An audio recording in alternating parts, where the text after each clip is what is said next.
والعاقبۃ للمتقین والصلاة والسلام علی رسولہ الکریم اما بعد اعوذ باللہ من الشیطان الرجیم بسم اللہ الرحمن الرحیم یا ایہا الذین آمنوا اتقوا اللہ حق تقاتہ ولا تموتن الا وانتم مسلمون آمنت باللہ صدق مولانا العظیم وصدق رسولنا بلاغ المبین ان اللہ وملائکتہ یصلون علی النبی یا ایہا الذین آمنوا صلوا علیہ وسلموا تسلیما الصلاۃ والسلام علیک یا سیدی یا رسول اللہ وعلى آلك وأصحابك يا سيدي يا رحمة للعالمين اللهم صل على سيدنا ومولانا محمد معدن الجود والکرم وآلہ وبارک وسلم۔ تمام تعریف حمد و ثنا اللہ تبارک و تعالیٰ کی ذات والا صفات کے لیے ہر قسم کے درود و سلام نبی اکرم صلی اللہ علیہ وسلم کی بارگاہ عالی مرتبت میں ہدیہ درود و سلام کے بعد، عزیز دوستو، قرآن مجید میں اللہ کریم نے فرمایا کہ یا ایھا الذین آمنوا اتقوا اللہ حق تقاتہ، اے ایمان والو اللہ سے ڈرو اور اتنا ڈرو کہ جتنا ڈرنے کا حق ہے، ولا تموتن الا وانتم مسلمون، اور تم نہ مرنا اس حال میں کہ تم مسلمان ہو، یعنی مرتے دم تک مسلمان ہی رہنا، مرتے دم تک۔ انسان کی جہتیں اور حالتیں زندگی کے ساتھ بدلتی رہتی ہیں۔ ایک وقت میں وہ بیٹا ہوتا ہے، پھر کچھ عرصے کے بعد وہ شوہر ہو جاتا ہے، پھر ایک جہت بدلتی ہے تو وہ والد ہوتا ہے۔ اللہ تبارک و تعالیٰ اگر درازی عمر بالخیر دے تو پھر وہ دادا اور نانا بھی بنتا ہے۔ جہتیں زندگی کی بدلتی، رشتے بدلتے، اسی طریقے سے اس کے زندگی کے معاملات بدلتے ہیں۔ کبھی وہ بیمار ہوتا ہے، کبھی وہ تندرست ہوتا ہے، کبھی وہ شخص کمزور ہوتا ہے، کبھی وہ طاقتور ہوتا ہے، کبھی وہ آدمی غریب ہوتا ہے اور کبھی امیر ہوتا ہے۔ اس کی حالتیں اور جہتیں بدلتی رہتی۔ کوئی حرج نہیں، اللہ تبارک و تعالیٰ نے یہ سارے دن رکھے ہیں تو دن پھرتے رہتے ہیں، یہ جہتیں بدل جائیں تو اس میں کوئی حرج نہیں ہے۔ یہ ترتیب اس کی اگر کبھی اوپر نیچے ہو جاتی ہے تو اس میں کوئی مذائقہ نہیں ہے، لیکن ایک اس کی جہت ہے، وہ ہے مسلمان ہونے کی۔ تو قرآن نے کہا کہ تم نے پیدا ہونے سے لے کر مرتے دم تک رہنا مسلمان ہے۔ اگر تم ابھی چڑھتی جوانی میں ہو تو پھر بھی مسلمان ہو، اگر تمہاری عمر جو ہے وہ اس نہج پہ پہنچ گئی کہ تمہارا نکاح ہو گیا تو پھر بھی تم، سمجھ آ رہی ہے میری بات؟ اور جب تم باپ بن گئے تو پھر بھی تم مسلمان، اور جب تم دادا اور نانا بنے تو پھر بھی تم امیر ہو تو پھر بھی مسلمان ہو، غریب ہو تو پھر بھی۔ اس جہت کا خیال رکھنا، یہ بات نہ ٹوٹنے پائے۔ جہاں بیٹھے ہو، جس جگہ بیٹھے ہو، جس عہدے پہ بیٹھے ہو تم مسلمان، اور رہنا ہے تم نے اور مرنا ہے تم نے مسلمان۔ یہ جہت کا تم نے خیال رکھنا ہے۔ یہ والا تعارف تمہارا کبھی کمزور نہیں ہونا چاہیے۔ ایسا نہ ہو کہ مسجد میں اسلام ہو، دکان پہ کوئی نہ ہو۔ یہ نہ ہو کہ بیت اللہ شریف کے اندر تو اسلام ہو لیکن جب باہر گلی میں نکلے تو پھر مسلمان ہر وقت ہی مسلمان ہے، مسلمان ہر لمحہ ہی مسلمان ہے۔ مسلمان کا تعارف ہی اس کا اسلام۔ حضرت سلمان فارسی رضی اللہ تعالیٰ عنہ سے کسی نے کہا تھا آپ کا نام کیا ہے؟ فرمانے لگے اسلام۔ اس نے کہا آپ کے والد کا نام؟ فرمایا اسلام۔ کا دادا کا نام؟ کا اسلام۔ فرمایا قبیلہ؟ فرمایا اسلام۔ وطن کا نام؟ فرمایا اسلام۔ تو اس شخص نے کہا یہ حضرت کیا تعارف ہوا؟ تو آپ فرمانے لگے میں نے 150 سال جس دین کے لیے مشقت کی ہے، اب میرے اوپر نیچے دائیں بائیں آگے پیچھے ہر وقت میرا دین ہی رہتا ہے۔ یہ کیا بات ہوئی کہ جب آپ میری مرضی پہ چلے تو پھر میں مسلمان، اور جب میری مرضی کے خلاف بات ہوئی تو پھر میں کچھ اور، پھر میں سخت مزاج، پھر میں بھی ایسے نہیں ہوتا۔ مسلمان ہو تو پھر ہر لمحہ ہی مسلمان ہو، پھر تم جس جگہ ہو وہاں تم دین کو کبھی بھی قید نہ کرے کہ میں مسجد میں ہوں تو دیندار ہوں، اور میں جب اپنی دکان پہ بیٹھوں گا تو پھر میں دکاندار ہوں۔ بھئی آپ دکاندار ہو کے بھی دیندار ہیں۔ اور اسلام ویسے بھی معاملات کا مذہب ہے، اخلاقیات کا مذہب ہے۔ عبادات ضرور اس کا لازمی جزو ہے، لیکن اسلام معاشرے کی بات اور معاشرت کی بات کرتا ہے۔ ہمیں اپنے رویوں میں وہ تبدیلی بہرحال لانی پڑے گی جس سے چلتا پھرتا بھی مسلمان کسی کو اچھا لگے، جس سے گلی کوچے میں چلتا ہوا مسلمان اپنے دین کا نمائندہ محسوس ہو۔ لیکن بڑا خوبصورت اور بڑا میٹھا اور بڑا شاندار مسلمان، مسجد میں بڑی اچھی اس نے نماز پڑھی، وضو بڑا اچھا کیا، لیکن جب وہ گلی میں گیا تو کیلے کا چھلکا اس نے گلی میں پھینک دیا، اور جب اس نے بسکٹ کھایا تو اس کا ریپر اس نے گلی اور چوک میں پھینک دیا۔ تو مسلمان تو اس کو کہتے ہیں جو ہر لمحہ مسلمان ہو، وہ کسی کو تکلیف دے سکتا، مطلب ویسے وہ بڑا پکا کھرا سچا مسلمان تھا، لیکن جب وہ اپنا گھر بنانے لگا نا تو گٹر اس نے اونچا کر کے بنایا، اور اپنی موٹر سائیکل گزارنے کے لیے اس نے 3 فٹ جگہ گھیر لی ہے گلی کی۔ اس نے یہ نہیں سوچا کہ جب رات کو یہاں سے مسلمان گزریں گے تو لائٹ بھی اکثر بند ہوتی ہے، اور پکے سچے مسلمان کئی دفعہ گھر کے اندر ساری لائٹیں لگاتے ہیں پر گلی والا بلب نہیں روشن کرتے۔ گلی والا بلب روشن ہے، بلکہ جس کا روشن ہوتا ہے اس کو کہتے ہیں حضرت صاحب کو پیسے والنے، جس کا روشن ہوتا ہے اس کے بارے میں بھی بات ہضم نہیں ہوتی۔ کہتے ہیں سیٹھ صاحب کے پاس مال خاصا ہے، اس لیے صبح تک لائٹ جلتی رہتی ہے۔ مطلب آپ انداز میں اکثر کہتا ہوں کہ 1.5 کروڑ کا جس کا مکان ہے نا، وہ 10,000 روپیہ گلی میں لگانے کو تیار نہیں ہوتا۔ تو بھئی یہ کون سا مذہب ہے، یہ کون سا دین ہے جس کے اندر آپ، اور واپس آئے گا نا جب یورپ سے گھوم کے، UK سے گھوم کے، دبئی سے گھوم کے، تو کہے گا بھئی وہ لوگ نہیں سڑک پہ ریپر پھینکتے۔ تو میرا سوال ہے کہ تم نے وہاں پھینکا تھا؟ جی گاڑی میں سفر کرتے ہیں نا بیرون ملک، ہم پھینکتے ریپر؟ چلے اللہ سب کو مکے مدینے کی زیارت کرائے، تو وہاں پھینک دیتے ہو ریپر، تو یہاں کے کیوں پھینکتے ہو؟ وہاں کوئی گاڑی کے اندر اضافی بکس بنا ہوا ہے ریپر رکھنے کا؟ بولے اسی شاپر میں رکھتے ہیں نا ساری چیزیں، تو اس شاپر میں یہاں نہیں رکھ سکتے؟ لیکن ہمیں مزہ آتا ہے، اور لیکچر بھی ساتھ ساتھ چل رہا ہے، گاڑی کے اندر لیکچر ساتھ ساتھ دے رہا ہے کہ جی وہاں نہیں ایسا ہوتا۔ سبحان اللہ، تو یہاں کیوں ہو رہا ہے؟ کوئی خلائی مخلوق رہتی ہے وہاں؟ یہ گلیاں کس کی ہیں؟ ہماری نہیں؟ سڑکیں کس کی ہیں؟ ہماری نہیں؟ کھیت کھلیان کس کے ہیں؟ ہمارا وطن نہیں؟ کون کیوں کسی کا انتظار کر رہے ہو کہ باہر سے آئے گا تو کوئی خیال کرے گا؟ میرے رسول کریم علیہ السلام کی بارگاہ میں حضرت ابو بردہ رضی اللہ تعالیٰ عنہ حاضر خدمت ہوئے صحابی۔ ہم لوگ سمجھتے ہیں کہ دین بڑے بڑے لمبے چوڑے کام کرنے کا نام مذہب ہے، بڑے بڑے لمبے کام، جناب 450 فٹ کا بور کراؤ، ہر گلی میں اوپر پھٹی لگواؤ کہ یہ فلانے کے سالے ثواب کے لیے ہے، تو یہ بڑا کام ہے۔ یا جناب ایز اے اسپیشل کوئی ہاسپٹل ہی بناؤ تو یہ بڑا کام ہے۔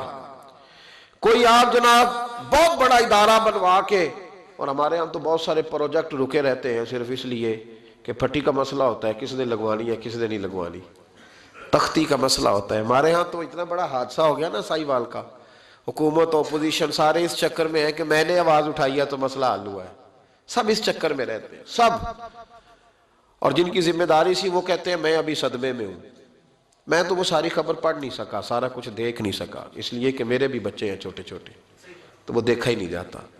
وہ جس کے سینے میں دل ہے وہ دیکھ سکتا، وہ نہیں دیکھ سکتا۔ اور یہاں لوگ کہتے ہیں کہ وہ ابھی صدمہ ہے تو تھوڑا گزرے گا، تو حضرت صاحب سیاسی بات ہے تو اس پہ نہ ادھر ادھر کی تو بات کر، یہ بتا کہ قافلہ کیوں لٹا، مجھے رہزنوں سے غرض نہیں، تیری راہبری کا سوال ہے، تیری راہبری کا سوال ہے۔ ان بچیوں کے کبھی معصوم چہرے دیکھو نا، معصوم سے چہرے، تو وہ مجھے ایسے لگتا ہے کہ سوال بھی کوئی نہیں آنکھوں میں کس کے ہاتھ پہ اپنا لہو تلاش کروں، تمام شہر نے تو پہن رکھے ہیں دستانے، کہاں تلاش کروں؟ لیکن لہو کا ایک کمال یہ ہے کہ خون پھر خون ہے، یہ ٹپکے گا تو جم جائے گا، دست قاتل پہ جمے یا کف صحرا پہ جمے، یہ جم جایا کرتا ہے، یہ باز یہ جم جاتا ہے، یہ اپنی نشانی چھوڑ جاتا ہے۔ سنو، امیر المومنین خلیفۃ المسلمین حضرت عمر فاروق نے کہا تھا، فرات کے کنارے، نہر فرات کے کنارے سخت گرمی اور پیاس میں اگر کوئی کتا مر گیا نا، کتا تو اللہ قیامت کے دن عمر سے پوچھے گا کہ حکومت تیری تھی تو اس کو پانی کیوں نہیں ملا تھا؟ تیری گورنمنٹ میں پانی کیوں نہیں ملا؟ کیا بات کرتے ہو صاحب۔ اور یہاں میں نے کہا کہ صاحب نمبر گیم کے چکر میں ہے، صاحب نمبر گیم کے چکر میں کہ میں نے ایسے کیا تو فلاں نے ایسے کیا۔ اللہ تبارک و تعالیٰ بڑا کریم ہے۔ جمعہ کا دن ہے، یہ دعا کرو دل سے کہ یا اللہ اگر تو حضرت عمر فاروق کے بعد حضرت عمر بن عبدالعزیز کو بھیج سکتا ہے تو کسی اور کو بھی بھیج دے، تو قادر مطلق ہے نا، مہربانی فرما، اب غرباء پر، مساکین پر، کمزوروں پر رحم فرما، اب فضل فرما۔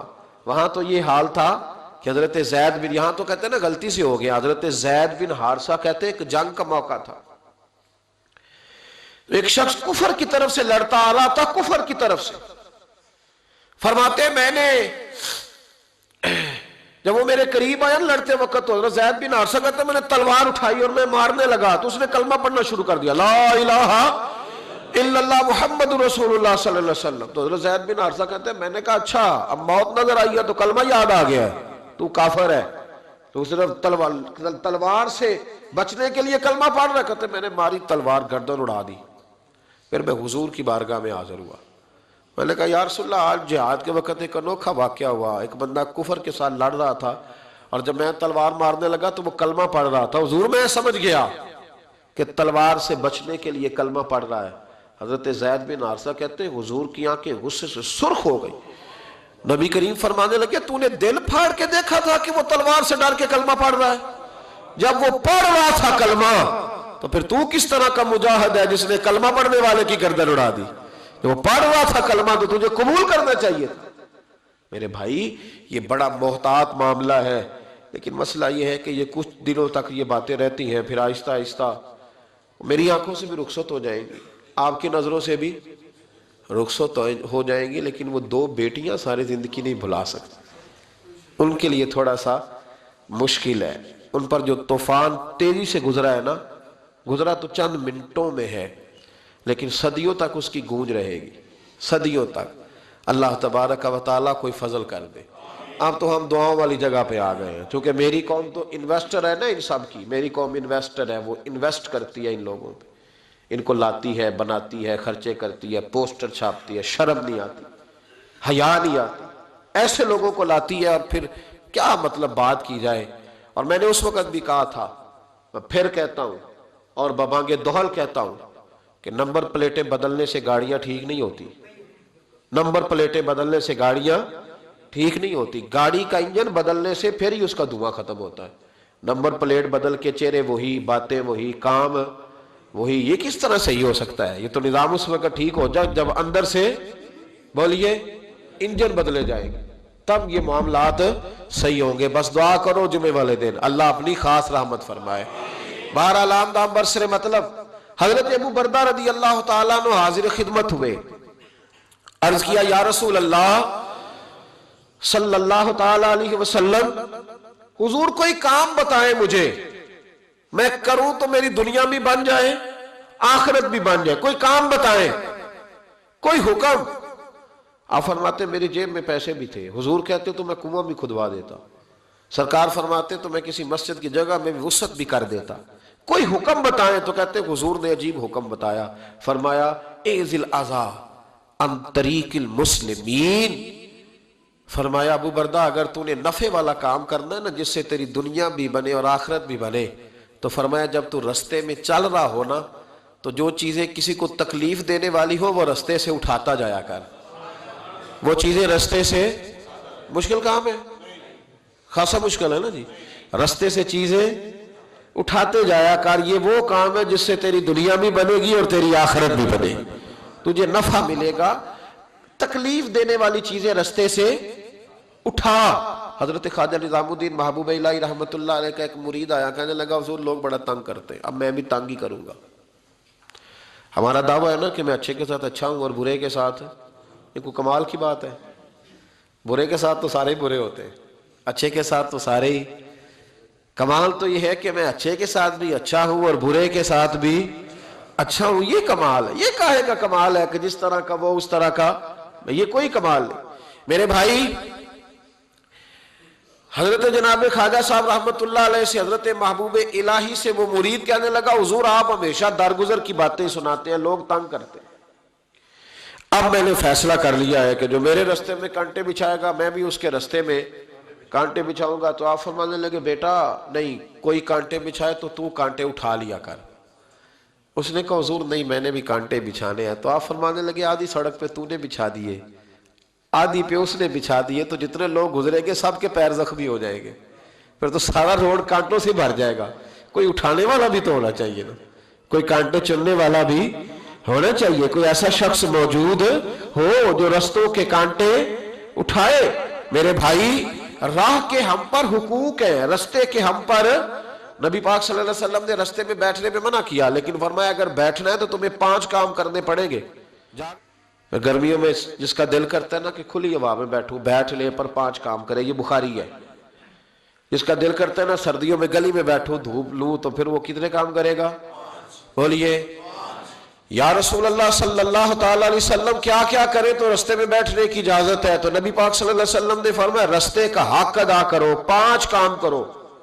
یا رسول اللہ کون کون سے؟ فرمایا اگر رستے میں بیٹھنا ہے تو نظریں نیچی کر کے بیٹھو،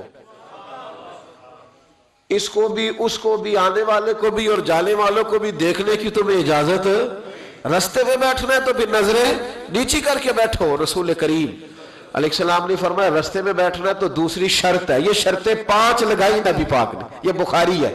فرمایا رستے میں بیٹھنا ہے تو دوسری شرط تمہارے لیے یہ ہے کہ جتنی چیزیں تکلیف دینے والی رستے میں پڑی ہوں گی وہ بیٹھنے والے نے اٹھانی ہے۔ اس نے ایک نیا وہاں بیٹھ کے اذیت والا کام نہیں کرنا، بلکہ اس کی ذمہ داری ہے چونکہ رستے میں وہ بیٹھا ہے، تکلیف دہ چیزیں اٹھائے گا۔ اور تیسری شرط نبی کریم علیہ السلام نے فرمایا تم پر ضروری ہے کہ تم نے سلام لینے والے کا جواب جلدی دینا ہے۔ رستے میں بیٹھنا ہے تو سلام لینے والے کا جواب جلدی دینا ہے۔ اور چوتھی شرط یہ ہے کہ تم نے رستے میں بیٹھے بیٹھے نیکی کا حکم دینا ہے اور برائی سے منع کرنا ہے۔ یہ 5 کام کرنے ہیں، پھر تمہیں رستے میں بیٹھنے کی اجازت ہے، یہ رستے کا حق ہے، اس کو ادا کرو تو رستوں میں بیٹھو۔ لیکن اگر صرف غیبتیں کرنے بیٹھنا ہے، اگر معاذ اللہ صرف لوگوں کو دیکھ، اور ہم نے بزرگوں کو یہ کام کرتے دیکھا، ہمارے حاجی ابو داؤد محمد صادق صاحب رحمت اللہ علیہ نا گلی سے گزر رہے تھے، سنگی ان کے ساتھ تھے، تو کہتے ہیں کہ ایک بی بی بغیر پردے کے جا رہے تھے، نیکی کا حکم کرنا اور برائی سے بچی کو بغیر پردے کے جا رہی، تو ایسا فرمان لگے پتر پردہ کر۔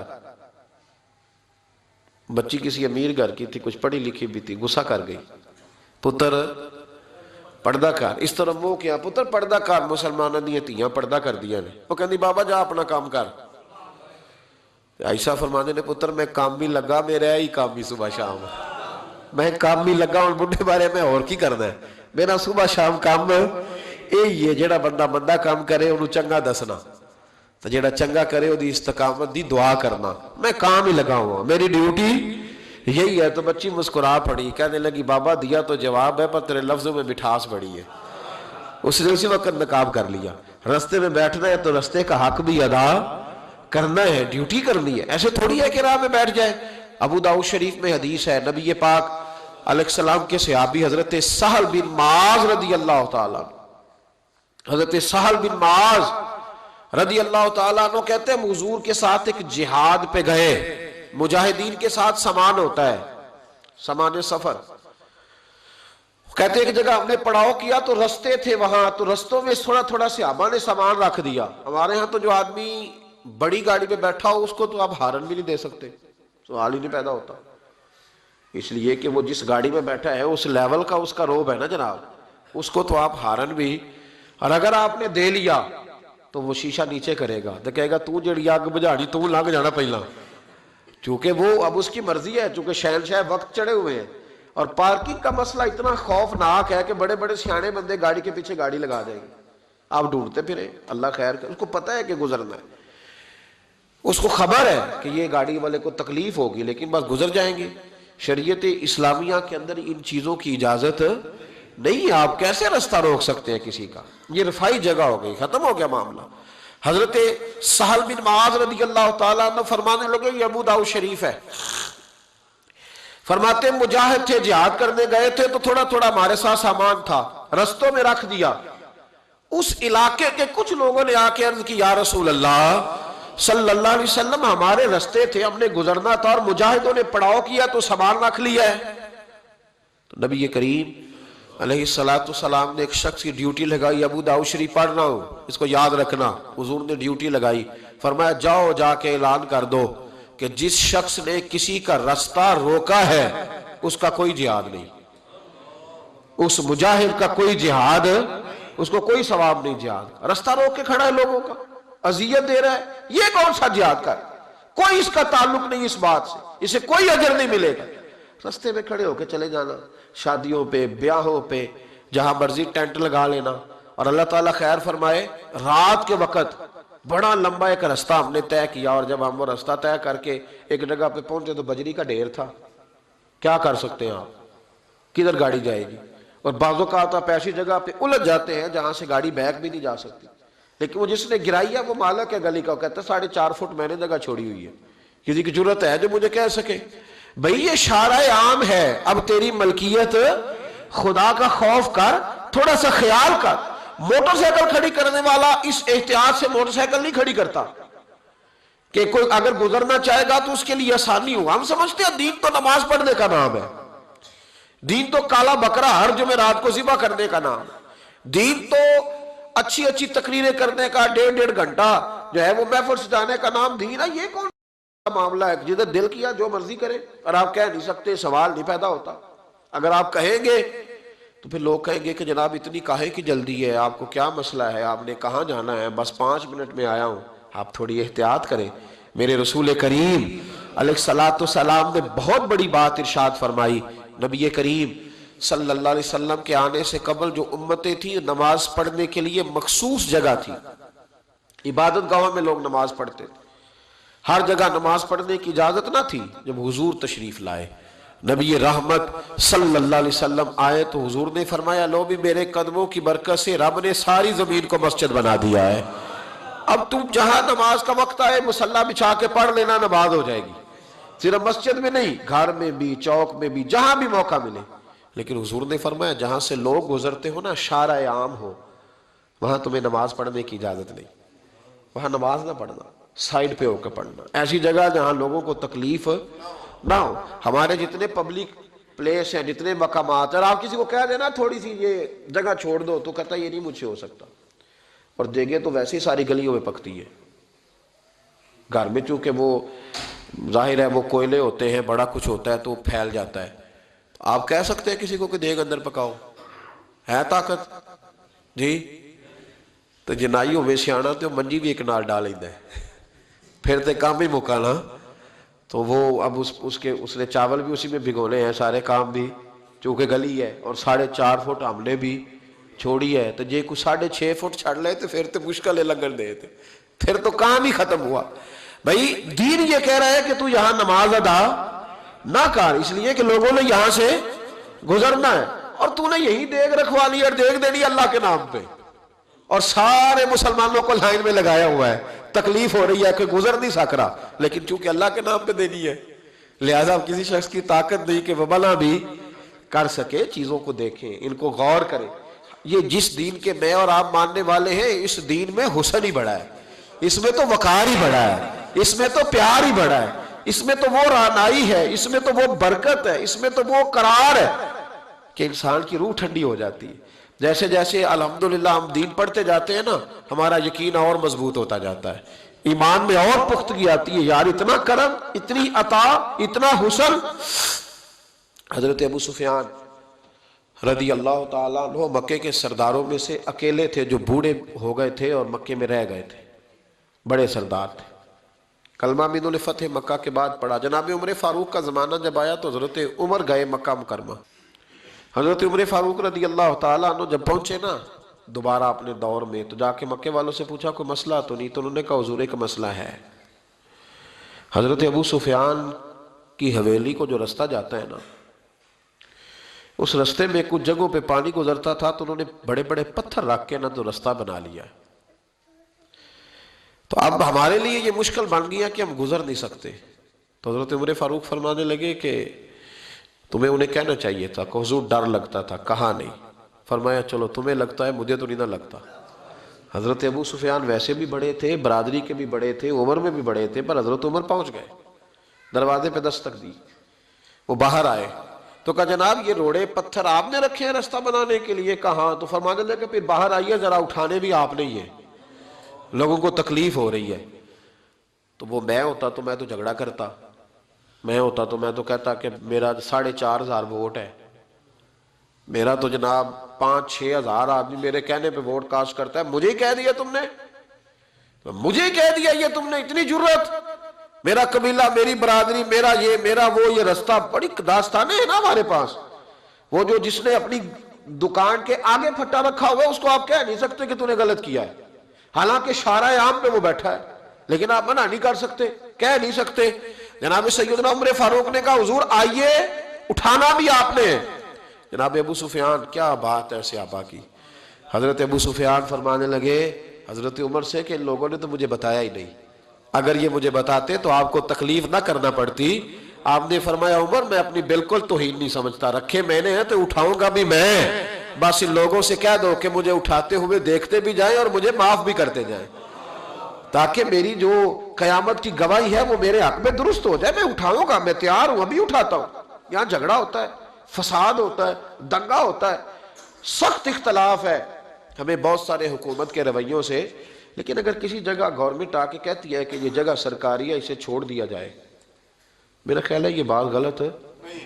ہلکا ہلکا بولے ہو جی، جگہ کس کی ہے؟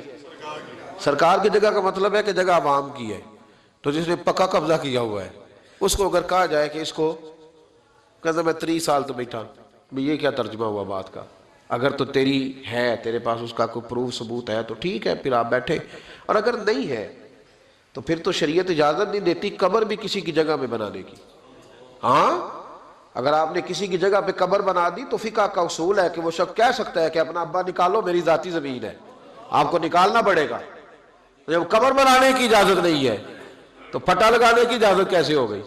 دکان بنانے کی اجازت کیسے ہو گئی؟ لیکن ہمارے ہاں یہ مافیا ہے، ہم کہہ نہیں سکتے۔ وہ شخص ایک باقاعدہ پلان کرتے ہیں، وہ کہتے ہیں یہ کیسے ہو گیا، میں تو مجھے تو زمانہ بیت گیا۔ بھائی زمانہ، وہ ایک صاحب سے میں نے ایک دفعہ کہا کہ آپ کا وضو ٹھیک نہیں ہے، ٹکنے پہ پانی، تو کہنے لگے کہ مجھے 40 سال ہو گئے نماز پڑھتے میرا وضو ٹھیک نہیں۔ تو میں نے ان سے کہا کہ چاچا جی یہ وضو کا تعلق علم سے ہے، تجربے سے نہیں، کہ تجربہ بڑا ہو گیا تو لہذا میرا کام ٹھیک ہو گیا، اس کا تعلق علم سے ہے، تجربے سے اس کا تعلق۔ تو آپ ساری عمر کرتے رہے، پر صحیح کریں گے تو پھر ہی صحیح ہوگا نا، سیکھ کے کریں گے تو ٹھیک ہوگا۔ ہم تجربے کی بنیاد پر اور وقت کی بنیاد پر کہتے ہیں میں ٹھیک چل رہا ہوں، ایسا کبھی نہ کریں بھائی، ان چیزوں پر خاص توجہ دے۔ امام احمد بن حنبل رحمت اللہ علیہ کے پاس ایک شخص پڑھنے آیا کرتا تھا، تو امام صاحب بڑی محبت کرتے تھے، بڑا پیار کرتے تھے، شفقت کے ساتھ۔ یہ زیادہ محبتیں اور شفقتیں کئی دفعہ ان کا بڑا امتحان دینا پڑتا ہے۔ آپ 4 دفعہ ہنس کے بولتے ہیں تو سامنے والا کہتا ہے کہ اب جیسے میں کہوں نا آپ کو ویسے ہی کرنا پڑے گا، چونکہ آپ پورے 4 دفعہ ہنس کے بولے۔ تو اگر آپ سختی دکھاتے ہیں تو پھر وہ کہتے ہیں کہ ان کی اخلاقی رویہ ٹھیک نہیں ہے۔ تو یہ مشکل ہوتے ہیں نا مرحلے، دنیا میں سے بچ کے نکلنا تھوڑا سا مشکل کام ہے۔ حضرت امام احمد بن حنبل کے پاس ایک شخص تعلیم حاصل کرنے آتا تھا، تو آپ بڑی محبت فرماتے تھے، پیار کرتے تھے، شفقت کرتے تھے۔ 3 سال وہ پڑھتا رہا، پھر ایک وقت ایسا آیا کہ امام صاحب نے نا اس کی طرف سے توجہ ہٹا لی، اس نے نا گھیمتے شروع کر دی دائیں بائیں، کہنے لگا جی لگتا ہے اب کچھ زیادہ لوگ آ گئے، اب ذرا پیار ہو گیا، اب ذرا یہ ہو گیا، دائیں بائیں ہلکی پھلکی باتیں، جس طرح انسان کے کمزور رویے ہوتے ہیں وہ کرنا شروع کر دیتا ہے، ہماری کمزوریاں ہوتی، دائیں بائیں اس نے باتیں شروع کر دی۔ اس کو امام غزالی نے لکھا ہے۔ تو امام احمد بن حنبل رحمۃ اللہ تعالیٰ علیہ کو پتہ چلا، تو آپ نے اس کو بلایا اور بلا کے فرمایا مجھ پہ شکوہ تھا تو بات مجھ سے کرنی چاہیے تھی کہ دوسروں سے کرنی تھی؟ اس نے کہا حضور میں بڑی تکلیف میں ہوں، 3 سال آتا رہا ہوں اور آپ بڑی محبت کرتے رہے، تو اب آپ نے رخ ہی پھیر لیا ہے، بات کیا ہے؟ تو آپ فرمانے لگے کتنا عرصہ پڑھا تو نے میرے پاس؟ کہا 3 سال۔ فرمایا میں نے تجھے قرآن بھی سکھایا، حدیث بھی سکھائی، اخلاق بھی بتاتا رہا، اور کل تو نے اپنی دیوار پہ لیپا پوتی کی ہے، مٹی کی لیپا پوتی ہوتی تھی نا کچی دیواروں پہ، وہ کل تو نے اپنی دیوار پر لیپا پوتی کی ہے، اور گلی کے اندر اتنے اتنے بڑے گڑھے بنا کر تو نے مٹی اٹھائی ہے وہاں سے، یہ کچھ عرصہ پہلے، اور پھر مجھے کسی نے آ کے بتلایا، پھر میں دیکھ کے آیا ہوں قد آدم کے برابر تو نے زمین میں گلی میں گڑھے کھود کے سڑک پہ، اور تو نے اپنی دیواروں پہ مٹی لگائی ہے، تو یہ خیال نہیں آیا؟ تو کہنے لگا حضور مہربانی کرے آپ مجھ سے راضی ہو جائیں اور مجھے پڑھانا شروع کریں۔ فرمانے لگے اگر 3 سال پڑھ کے تجھے اتنا بھی پتہ نہیں چلا کہ مسلمانوں کے لیے گلیوں میں گڑھے نہیں کھودنے، تو آگے پڑھ کے تجھے کیا پتہ چلے؟ 3 سال تعلیم حاصل کر کے بھی اگر تجھے سمجھ نہیں آئی کہ گلیوں میں مسلمانوں کے لیے کھڈے اور گڑھے نہیں بنانے، تو میاں آگے میں تجھے، اس لیے میں نے ذرا توجہ پھیر لی ہے کہ میری تعلیم کا تیرے اوپر کوئی اثر ہے تو میں کسی اور پہ نہ محنت کر لوں، اب کسی اور، چونکہ میرا تو مشن یہ ہے رسول اللہ کا دین پھیلانا، تو اگر تیری سمجھ میں بات نہیں آ رہی تو پھر میں آگے بھی نہ بڑھوں، پھر کسی اور کی طرف بھی نہ جاؤں، اس لیے میں نے اعراض برتا ہے، میں نے اپنی سمت کا تعین، اللہ کرے آپ کو میری بات کی سمجھ آئے، آمین تو کہہ دیں، اللہ کرے آپ کو سمجھ آئے۔ اور بھائی اگر ایک پتھر پر پانی ڈالتے زمانہ بیت گیا اور اس نے ایک قطرہ جذب نہیں کیا تو پھر کیا بارش کیا کرے؟ سبزے پہ نہ برسے، وہ ادھر نہ جائے جہاں سے پھول کھلیں گے، وہ پھر اپنا رخ بدلے نہ، کو پابندی ہے بارش پر کہ وہ میری طرف ہی آئے گی، یہی برسے گی، میری چھت پہ ہی وہ آئے گی۔ کچھ لوگ رسم لیتے ہیں تبلیغ کو، رسم لیتے ہیں تربیت کو، اور کچھ ایسے ہوتے ہیں جو دور دراز سے آتے ہیں پر دل کھول کے سینہ کھول کے آتے ہیں تو جھولی بھر کے جاتے ہیں، سیکھنے کا ماحول لے کے آتے ہیں، تو بات ہو جاتی ہے، کوئی آیا لے کے چلا گیا، کوئی عمر بھر بھی نہ ہوتا ہے نا میرے بھائی۔ اس لیے امام احمد بن حنبل کہنے لگے تو ابھی کھڈے کھودنے سے باز نہیں آیا 3 سال میں، تو آگے تو مجھ سے کیا لے گا؟ تو بھائی رستوں میں، چوکوں میں، چوراہوں میں ہم جو ظلم کرتے ہیں، جو زیادتی کرتے ہیں، جن چیزوں کو بغیر کسی سبب کے ہم رستے بلاک کر دیتے، ان چیزوں پر ہمیں توجہ دینی پڑے گی۔ اور پھر اس کے ساتھ ساتھ اگر کچھ چیز کسی کی موجود ہے، کسی جگہ پڑی ہوئی ہے، کسی نے رکھی ہوئی ہے، تو وہ اٹھانے کی بھی ہمیں اجازت ہے۔ اینٹیں مہنگی ہو گئی ہیں، کافی مہنگی ہے نا جی ماشاءاللہ، اس لیے ہم لوگ گلیوں میں نہیں رکھتے، کیوں جی؟ ہمارے زمانے میں پاگل بھی وہ ہے جو روڑے اپنے گھر میں پھینکتا ہے، اب جو درویش ہے نا پاگل، وہ بھی روڑے اپنے گھر پھینکتا ہے، کسی کے گھر پھینکتا، چونکہ پاگل جو ہوا عقل مند نہیں ہے نا، اس لیے کوئی چیز اٹھاتا ہے تو لے کے، اب گلی میں لوگ، یار عجیب بات ہے نا، یہ تکلیف والی بات ہے نا کہ اینٹ ایک 10-12 روپے کی ہوگی، کیا ہے وہ بھی اب لوگ گلی میں رکھنے کو تیار نہیں ہوتے۔ باقاعدہ ایک صاحب نے مجھ سے کہا کہ اگر ادارے میں ہمیں آپ اجازت دے دیں تو چلو گیٹ شیٹ بند ہوتا ہے، یار اینٹوں کے لیے، اینٹوں کے لیے میرے رسول کریم علیہ السلام نے فرمایا تیرے لیے جائز نہیں اپنے مسلمان بھائی کی چیز استعمال کرنا جب تک کہ وہ اس بات پہ راضی نہ ہو، اگر وہ راضی ہے پھر تیرے لیے جائز ہے۔ اور ہم راضی بھی بڑے مشکل طریقے سے کرتے ہیں، ہمارا سٹائل بڑا اور ہے، جب کسی نے اینٹیں پھینکوا لی تو آپ آ گئے کہ 15 اینٹیں چاہیے، کیا کرے گا وہ؟ ہاں کہ نہ؟ نہیں صحیح دسیا جی، کیا کرے گا؟ انہیں آکھنا ہے پھر ان دیڑیاں ہی پیڑیاں نے۔ تو اب آپ کا کیا خیال ہے؟ بڑی خوشی سے دے رہا ہے، ہنس کے مسکرا کے دے رہا ہے، تو بھائی اتنی ضرورت تھی تو آپ موٹر سائیکل پہ جاتے کہ توڑا اینٹوں کا رکھ لاتے، کو ملتی، یہ کیا ہے کہ شارٹ ہے دنیا میں؟ ہم تکلیف دیتے ہیں۔ حضرت وہب ابن منبہ تابعی بزرگ ہیں، وہ کہتے ہیں میرا ایک دوست تھا تو 70 سال زندگی اس نے گناہوں میں گزاری، پھر اللہ نے اسے توفیق دی تو وہ نیک ہو گیا، اور آپ فرماتے ہیں پھر اگلے 70 سال میں نے اسے واقعی نیک ہی دیکھا، اس نے وقت پہ نماز پڑھی، وقت پہ روزہ رکھا، اس نے وقت پر عبادت کی، پچھلے 70 سال کے گناہ بھی اس کے بڑے خوفناک تھے، اس میں ایسے ایسے بڑے پاپ تھے کہ اللہ علمان والحفیظ، اللہ بچائے، لیکن پھر جو اگلے 70 سال تھے وہ سونے بھی بڑے تھے، صاحب بھی بڑے تھے. پھر میں نے اسے فجر کی اذانیں دیتے بھی دیکھا. فرماتے 70 سال اس کے وہ 70 سال اس کے یہ, اتنی لمبی اللہ نے اس کو عمر دی. آپ فرماتے ہیں جب اس کا انتقال ہوا تو میرے دل میں روز خیال آتا تو میں روز دعا کرتا کہ یا اللہ مجھے پتہ چلے کہ تو نے اس کے پچھلے 70 سال والے معاف کر دیے. مجھے کبھی پتہ چل جائے تو میرا دل ٹھنڈا ہو جائے, کیونکہ وہ گناہ بھی اتنے خوفناک تھے کہ وہ بڑے سخت تھے, بیان نہیں کیا جا سکتا. آپ فرماتے ہیں اللہ نے میری دعا قبول کی اور وہ مجھے خواب میں مل گیا. میں نے پوچھا بتا کیا بنا, تو کہنے لگا ساری معافی مل گئی, ایک نہیں ملی. وہ کیا؟ کہنے لگے میرے پڑوسی کی چھڑی اس کے دروازے کے آگے پڑی تھی, تو میں ایک رات نکل رہا تھا اپنے گھر سے, تو وہ چھڑی میں نے اٹھا لی کہ رستے میں کوئی جانور ستائے نہ. فرماتے ہیں بغیر اس کی اجازت کے اس کے دروازے پہ پڑی ہوئی چھڑی میں نے اٹھائی تھی. سارا رب کریم نے 70 سال کی گناہ معاف کر دیے, لیکن فرمایا یہ حقوق العباد کا معاملہ ہے. حضرت وہاب ابن منبہ کہتے ہیں مجھ سے کہنے لگا, فرشتے کہنے لگے ساری معافی ہے پر ایک کوڑا قبر میں تجھے کھانا پڑے گا اس چھڑی کے سبب سے جو کسی کی گلی میں بغیر اس کی اجازت کے اٹھا کے لے گیا. تو مجھے پتا تھا اس کی یار وہ یہی رکھتا ہے, جب باہر نکلتا ہے تو اٹھا لیتا ہے, میں نے اٹھا لی. فرماتے ایک کوڑا فرشتوں نے مارا تھا میری قبر پہ اور 100 دن میری قبر میں آگ بھڑکتی رہی ہے, 100 دن. اب اللہ نے مجھے فضل کیا ہے اور معافی ملی ہے بغیر کسی کے. یعنی سودا خریدنے جاتے ہیں نا, ریڑھی والا بیچارہ کیا کہے گا, کم از کم غریب آدمی کا نا 1.5-2 کلو پھل سارا دن چکھنے والے لے جاتے ہیں.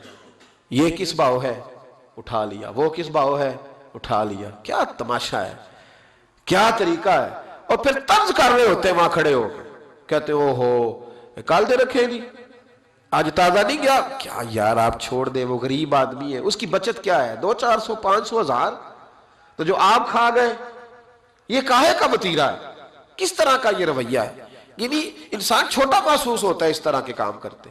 یہ کوئی اس کی پہلوانی نہیں, یہ کوئی اس کی دلیری نہیں, کبھی بھی کوئی چیز. اور پھر یہ تو ہے کسی کی چیز, ایک ہے وقف کی چیزیں, وقف کی چیزیں جو وقف ہے بالکل. یہ ہمارے نہروں پہ درخت ہوتے ہیں تو یہ کس کے ہیں, یہ قوم کے ہیں. ہمارے لیے اجازت نہیں کہ ہم جائیں تو وقف چیز سے جا کے مسواک بھی اتار کے لے آئیں.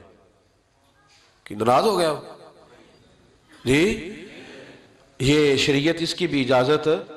اگر حکومت وقت اعلان کر دے کہ عام ہے, جس کا دل چاہے کہ وہ چیز اتار کے لے جائے پھر تو ہے ٹھیک. لیکن اگر پابندی ہو کہ آپ نے ان کو اتارنا نہیں, ہم نے تو بہت سارے درخت تو ویسے ہی ختم ہو گئے ملک میں, کہیں کہیں رہ گئے. جس کا دل چاہا اس نے جہاں سے چاہا رات کو کاٹ لیا, ختم ہو گئی بات. وقف چیزوں کو تو ہم نے اپنی ملکیت سمجھ لیا ہے. مسجد کی چیز بھی اگر بیچی جائے گی تو ایک آدمی کو اختیار نہیں ہے, وہ کم از کم 3 لوگ بیٹھیں گے, 2 تو شرعی گواہ ہیں اور تیسرا وہ جو خریدے گا, تو وہ اپنی رضامندی سے. یعنی کوئی چیز اضافی ہو گئی, بڑا اے سی آ گیا تو چھوٹا اے سی بیچنا ہے, تب اس میں بھی کم از کم 2-3 لوگوں کی رائے کا ہونا ضروری ہے. ایسے کسی عام آدمی کو یہ کام کرنے کی اجازت. وقف کا مال جو قومی ہے, ہمارے ہاں تو لوگ حضرت مولا علی شیر خدا کرم اللہ تعالیٰ وجہ الکریم کے بارے میں ہے نا کہ ایک مسجد کو ایک آدمی کوفے کی جامع مسجد سے تیل نکال کے لے جاتا تھا. لوگ تیل رکھ کے جاتے تھے کیونکہ بڑے بڑے چراغ مسجدوں میں جلتے تھے. تو جو لوگ جس طرح آج لوگ مسجدوں میں گلے لگے ہوتے پیسے ڈال جاتے, اس وقت تیل ڈال کے جاتے. وہ تیل نکال کے لے جاتا تو دلیل بڑی تگڑی دیتا تھا. بندے کہتے ہو تیل کی مسجد سے نکالتا ہے, تو کہتا ہے گھر بھی اللہ کا, بندہ بھی اللہ کا, تم کون ہوتے ہو پوچھنے والے. تو اب بڑی پکی دلیل ہے نا جی. وہ نیک روئے تھی, تابی صحابی لوگ تھے, وہ چپ کر جاتے. کسی نے حضرت علی سے کہا حضور یہ دلیل دیتا ہے, فرمانے لگے اب آیا تو مجھے بتانا. تو وہ آیا تو حضرت علی کو بتایا کہ حضور آیا ہے. باہر نکلا تو آپ نے پکڑ کے ستون سے باندھ لیا دونوں ہاتھ. شیر خدا تھے نا, اور علم کے شہر کے دروازے تھے مولا کائنات. ہاتھ میں درہ پکڑا اور 3-4 مارے تو کہنے لگے یہ کیا کر رہے ہو. فرمانے لگے بندہ بھی اللہ کا, درہ بھی اللہ کا بنایا ہوا. تو آپ ذرا اللہ کا بندہ تھوڑی مار کھائے نا, تو کہنے لگا حضور معاف کر دے, مجھے کیا خبر تھی کہ علی سے ہی ملاقات ہو جائے گی, اب نہیں کروں گا. ہے نا عجیب فلسفہ ہمارا کہ جی وہ سرکاری ہے جی, ہماری ہے جی. بلکہ لوگ دلیری کرتے ہیں ہمارے ٹیکسوں کی آئی ہے. سبحان اللہ, بڑا تو ٹیکس دیتا ہے, اللہ خیر کرے, بڑے کروڑوں روپے تو نے قومی خزانے میں جمع کرائے, ٹیکس دیتے ہیں جی. ہم کیا مسئلہ ٹیکس دیتے ہو, کہتے 10 روپے کٹ دیں میرے موبائل چو جو تو میں ایزی لوڈ کر. یہ دلیلیں ہیں ہماری نفس کو مطمئن کرنے کے لیے. یہ قوم کا، ملک کا، ملت کا مال، کبھی بھی اس کو ذاتی نہ سمجھے، تھوڑا خیال کریں، تھوڑا احتیاط کریں۔ بس میں بیٹھا تھا تو ایک صاحب اپنا نام، بس پہ شوق ہوتا ہے، یہ بھی نفس پرستی ہے میرا نام، تو میں نے ان کو منع کیا، میں نے کہا اس سے اجازت لے بس والے سے، اور وہ بھی اگر مالک ہوگا تو اجازت دے گا تمہیں نام لکھنے کی، ورنہ مہربانی فرمائیں۔ ہمارے تو دیندار کہلانے والے لوگ، جہاں لکھا ہوتا ہے نا لاہور اتنے کلومیٹر دور ہے، وہاں پیر صاحب کی فوٹو لگا کے اشتہار لگا دیتے۔ او خدا کے بندے، رسول پاک علیہ السلام نے فرمایا وہ لعنتی ہے جو رستے کے نشانات مٹاتا ہے، رستے کے جو نشان مٹائے وہ لعنتی، اور پوسٹر لگا دیا وہاں محفل میلاد کا، سیرت النبی کانفرنس کا، درس قرآن، کس نے اجازت دی؟ یہ تو بورڈ لگا تھا کہ اتنے کلومیٹر لاہور رہ گیا ہے اور اس رستے میں آپ کو لوٹنا ہے۔ ہم کب احتیاط کریں گے؟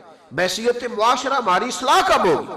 حضرت عمر بن عبدالعزیز رحمت اللہ تعالی علیہ کے پاس ایک صوبے کا ایک ذمہ دار افیسر آیا، سمجھ لیں وہاں جو آپ نے لوگ تعینات کیے تھے ان میں سے ایک بندہ آیا، اب عمر بن عبدالعزیز اس سے باتیں کر رہے تھے، چراغ جل رہا تھا، تمہارا گورنر کیسا ہے، فوج کا نظام کیسا ہے، فلاں فلاں معاملہ کیسا ہے، آپ باتیں کر رہے تھے۔ اس نے سارا کچھ بتایا، بعد میں کہنے لگا حضور یہ بتائیں کہ آپ کی طبیعت کیسی ہے، بچے کیسے؟ جناب عمر بن عبدالعزیز نے پھونک ماری اور چراغ بند کر دیا، فرمانے لگے میرے ساتھ کوئی ذاتی گفتگو اور بھی کرنی ہے؟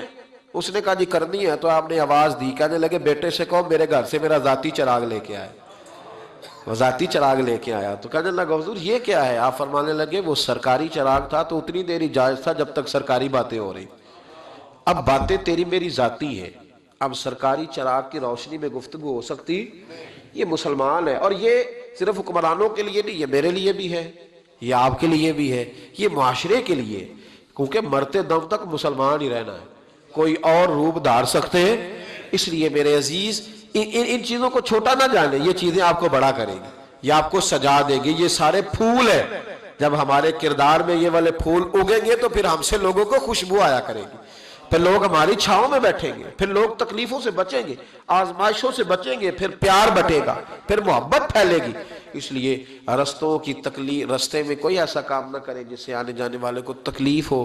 دوسرا یہ کہ وقف چیز پر بھی احتیاط کرے، کسی کی چیز کو کبھی بھی، اور یہ یاد رکھے اگر آپ کی نظریں، بڑی ذمہ داری سے کہہ رہا ہوں، سینکڑوں بزرگوں کے اقوال ایک جملے میں بیان کر رہا ہوں، اگر آپ لوگوں کی چیزوں پر نظر رکھنی چھوڑ دیں گے نا تو اللہ سارا کچھ آپ کو گھر میں ہی عطا کر دے گا، پھر اللہ دے گا۔ لیکن اگر کسی کا مال دیکھ کے منہ سے پانی کی رطوبت جاری ہوگی نا تو پھر ساری زندگی دوسروں کو دیکھیں گے، پھر گھر میں کبھی خیر اس طرح کی ممکن ہے؟